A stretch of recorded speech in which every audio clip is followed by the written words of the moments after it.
जगत को मंगलमय बनाने वाले, संसार को सुखमय बनाने वाले,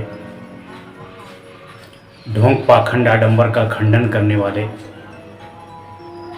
मानव को योग्य, गुणवान और दया करुणा का पाठ पढ़ाने वाले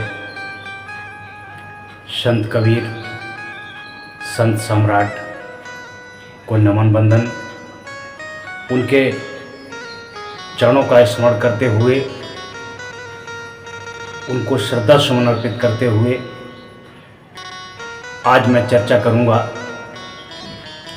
कि गुरुमंत्र क्या है, कंठी पहनना क्या है, गुरुमंत्र लेना चाहिए अथवा नहीं लेना चाहिए, गुरुमंत्र लेने से क्या हो सकता है, क्या नहीं हो सकता है, नाम जपना चाहिए कि नहीं जपना चाहिए, नाम जपने से क्या मुक्ति मिलती है, आत्म कल्याण होता है।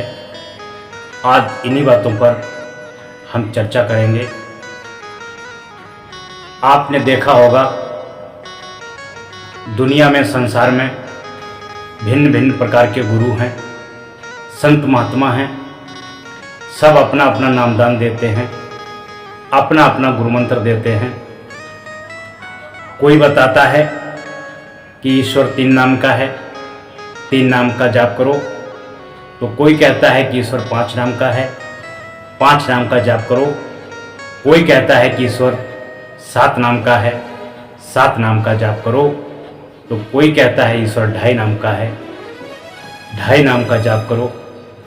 इस सब से तुम्हें मुक्ति मिलेगी, कल्याणकारी बनोगे, जीवन आपका उदय होगा।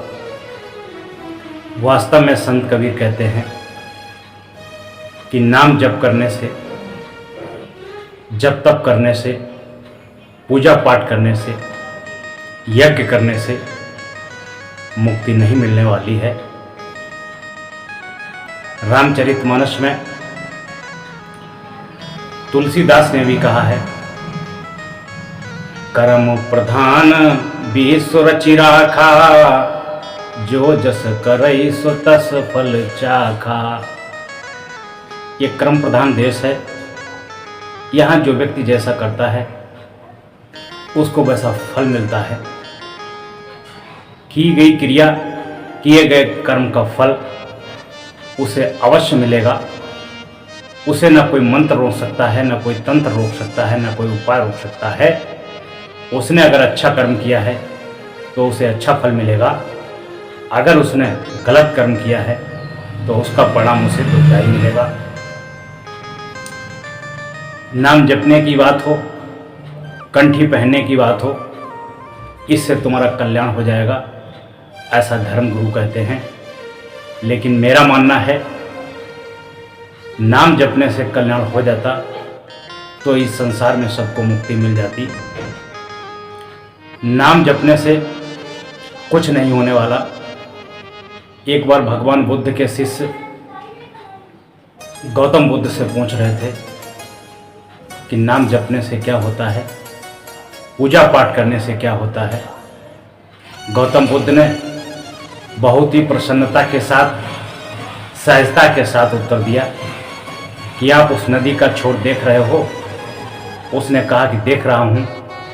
आप नाम जपिए, आप तप करिए, आप सब कुछ उपाय करिए, जब तक आप उस नदी के छोर को पार नहीं करेंगे, जब तक वो नदी का किनारा आपके पास चल कर के नहीं आएगा, स्वयं आपको चलकर जाना पड़ेगा। यदि पानी कम है तो पैदल चले जाइए, अधिक पानी है तो तैर कर जाइए, और नहीं तैरना आता है तो नाव चढ़कर जाइए।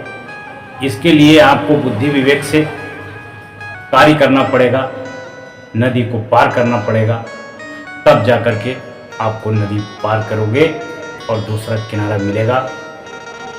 जितने भी गुरु, सदगुरु, धर्म गुरु हैं, वह सब अपना अपना गुरुमंत्र देते हैं, कान में फूंकते हैं, और बड़ी विडंबना की बात है, कहते हैं इसे जपने से तुम्हारी मुक्ति होगी, तुम्हारा कल्याण होगा।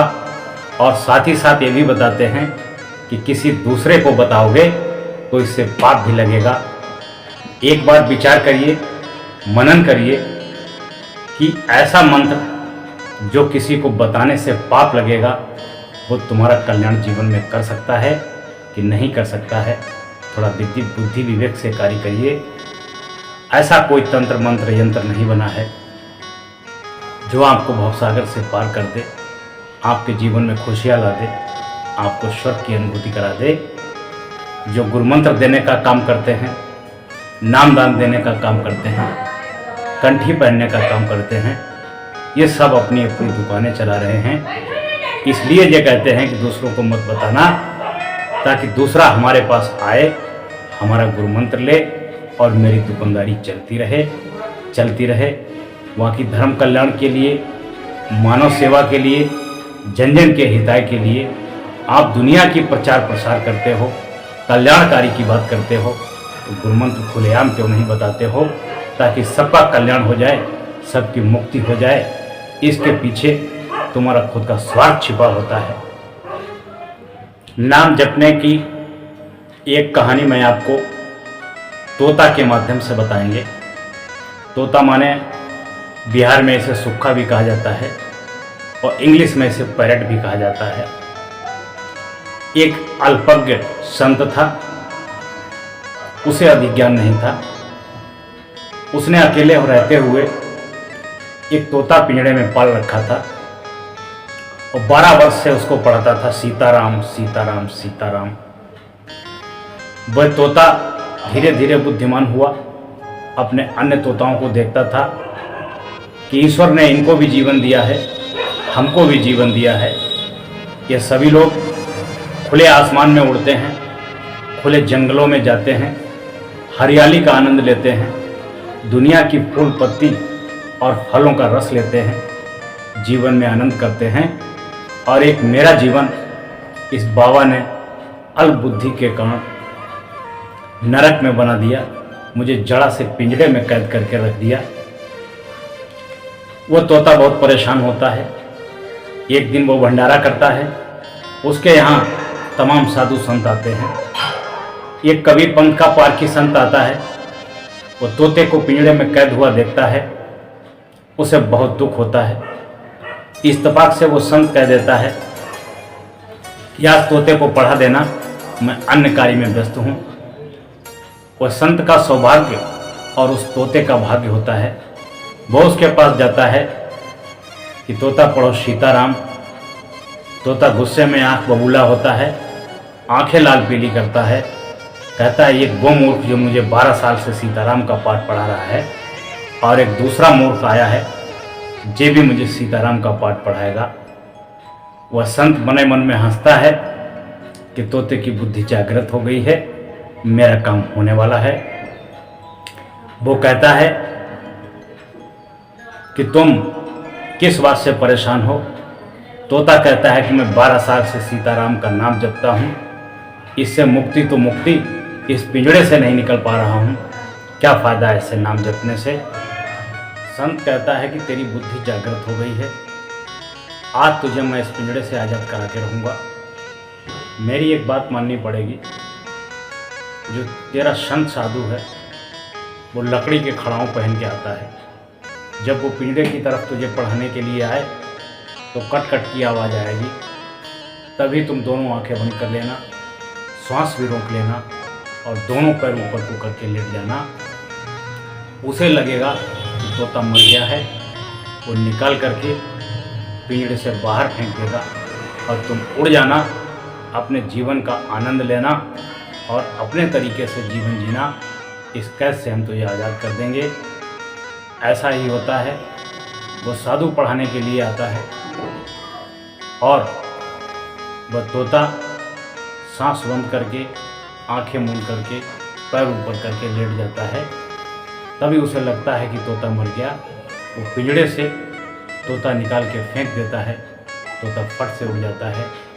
जब तुम्हारे अंदर ज्ञान प्रवेश करेगा, तुम्हारे अंदर शिक्षा प्रवेश करेगी, किसी विद्वान का बताया हुआ ज्ञान, संत कबीर का ज्ञान प्रवेश करेगा, तो तुम अज्ञानता के पिंजरे से बाहर हो जाओगे और अपना कल्याण स्वयं